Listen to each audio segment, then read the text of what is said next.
Aujourd'hui, nous parlons des différentes qualités de prêtres. Tous les prêtres sont des prêtres, mais tous les prêtres ne sont pas les mêmes. Il y a une différence entre les prêtres. Il y a premièrement les prêtres que nous appelons prêtres du diocèse. Et on les appelle communément prêtres séculiers, pour les différencier avec les prêtres religieux. Religieux voudrait dire qu'on est entré dans une religion. Mais attention avec le mot religion. Religion ici, ça ne voudrait pas dire religion catholique ou religion protestante. Non. C'est parce que quand on est entré en communauté, on dit qu'on est entré en religion. Ça veut dire qu'on est entré pour vivre en communauté avec les autres. Voilà ce que nous appelons religion. Mais en même temps, on dit que ce sont des prêtres réguliers. Ça veut dire qu'ils ont une règle à suivre. Donc, on a une règle, il faut suivre ce que disent les règles. Cette règle a été créée par le fondateur. Et le fondateur demande toujours de suivre le charisme de la congrégation ou de l'ordre ou de le tiers-ordre qu'il a fondé. Donc, chaque communauté a un charisme à respecter, à suivre et à appliquer. Tandis que les prêtres, qu'on dit séculiers, n'ont pas de règles, ils n'ont pas fait vœu d'obéissance, de chasteté et de pauvreté. Ils n'ont pas fait ces vœux. En plus, il y a des autres vœux, même si ça dépend de chaque communauté. Il y a ce qu'on appelle le vœu de persévérance. Il y a ce qu'on appelle vœu de stabilité. Ce sont les vœux ajoutés aux 3 autres vœux que nous appelons conseils évangéliques. Le prêtre séculier n'a pas une règle, ni ils n'ont pas tenu de rester en communauté, de vivre avec les autres. Le prêtre séculier peut vivre seul dans sa paroisse. Et d'ailleurs, c'est pour les paroisses qu'ils ont été ordonnés. Donc, un prêtre séculier qui n'a pas de paroisse peut aller complaindre auprès de son évêque. Tandis qu'un prêtre religieux n'a pas vraiment besoin de paroisse, dépendant des circonstances.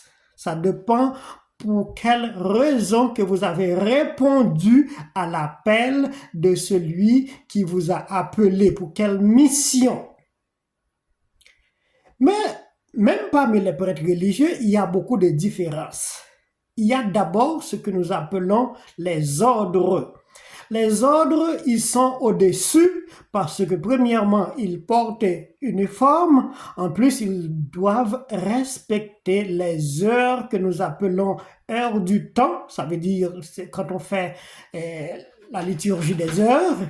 Aussi les heures de la nourriture, les heures de réunion. Donc, ils ont beaucoup d'heures à respecter, ce que nous appelons les ordres. Ça s'appelle des strictes observances. Après les ordres, il y a ce que nous appelons les congrégations. Les congrégations, majoritairement, commencent avec un C devant les noms. On met un C, excepté les oblats qui ont un O, mais O ne veut pas dire ordre, ça veut dire oblat. Après ça, tous les ordres commencent avec un O devant le nom, les congrégations avec un C et les tiers ordres peut être un S ou un C. Que ce soit un C ou un S, cela voudrait dire compagnie. Vous entendez par exemple les jésuites, c'est un tiers ordre, on dit compagnie de Jésus ou société des jésuites. Vous voyez parfois, il y a les sigles SJ, ça veut dire société jésuite, ou bien même ce même S, on peut le lire compagnie, ça veut dire compagnie de Jésus. Et pour certaines communautés que nous appelons tiers ordres. Donc les tiers ordres n'ont pas tenu de rester en communauté, ils n'ont pas tenu d'aller en paroisse, ils ont beaucoup de choses qui sont différentes. Ils ne sont pas des prêtres diocèses, ils ne sont pas séculiers, mais ils sont presque une vie de séculier. C'est ce que nous appelons tiers ordres. Tandis que les congrégations tenues de vivre en communauté, d'ailleurs c'est ce-là que nous appelons entrer en religion. On ne peut pas être seul, et on dit pour le plus petit, on dit souvent 3, parfois 2, jamais seul dans les congrégations. Donc personne ne peut pas être seul dans une maison pour lui seul. Non, ça ne se fait pas. Parce que sinon vous ne vivez pas la religion, vous ne vivez pas la communauté, mais vous ne vivez pas le charisme aussi. Mais aussi, il y a une autre différence. Ça, ce sont les moines. Les moines sont très différents, ni des prêtres religieux, ni des prêtres ordres, ni des prêtres séculiers. Les moines vivent dans leur monastère. On n'a pas besoin d'être prêtre chez les moines, parce que le moine est prêtre pour lui seul ou pour le royaume. Il n'est pas prêtre pour servir une communauté. Non, il est prêtre pour le royaume des cieux, ou il est prêtre pour sa personne. Le responsable des moines s'appelle abbé. On dit père abbé. C'est lui seul qui a un titre. On ne met pas révérend père, révérend ceci, révérend cela devant un moine. On ne dit pas ça. On appelle le moine par son nom. Et voilà pourquoi on est interdit d'appeler un séminariste religieux abbé. Parce que sinon, on tourne les moines en dérision quand on dit un séminariste religieux abbé. Tous les séminaristes religieux sont appelés frères après avoir prononcé les vœux. Les communautés religieuses ne sont pas tenues d'avoir des paroisses. Sauf pour des raisons bien déterminées, la communauté peut demander à l'évêque et l'évêque peut demander à la communauté une exception d'avoir une paroisse. Mais toutes les communautés ont un charisme différent et vous devriez travailler selon votre charisme.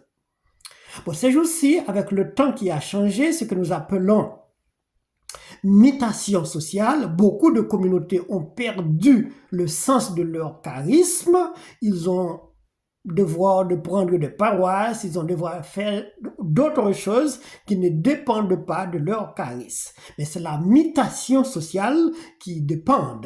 Après, chacun a une mission particulière.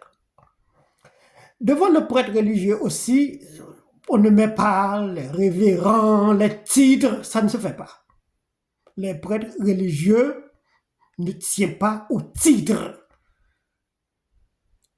Sauf si on est élu provincial, on met le TRP, ça veut dire très révérend père, parce que celui qui est provincial, il a le même droit que l'évêque, et puisque on dit pour le évêque révérendissime, c'est-à-dire très révérend, donc on le met aussi pour celui qui est élu provincial ou celui qui est élu général. Mais le mot général aussi a une autre connotation, il dépend parce que chaque communauté appelle son général par un nom. Si vous êtes par exemple franciscain, on vous appelle préposé. Si vous êtes dominicain, on vous appelle maître de l'ordre. Si vous êtes chez les augustiniens, on vous appelle prieur. Alors le mot prière a une autre connotation aussi parce que c'est quand il n'y a pas assez de moines dans une maison, on dit c'est une prière. Au lieu de dire une abbaye, on dit priéreux. Ça veut dire qu'il n'y a pas un nombre recommandé pour être une abbaye.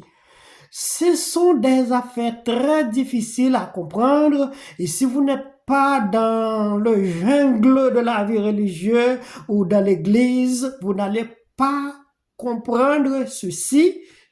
Il faut être dans la lignée pour saisir les explications et les comprendre et les cerner.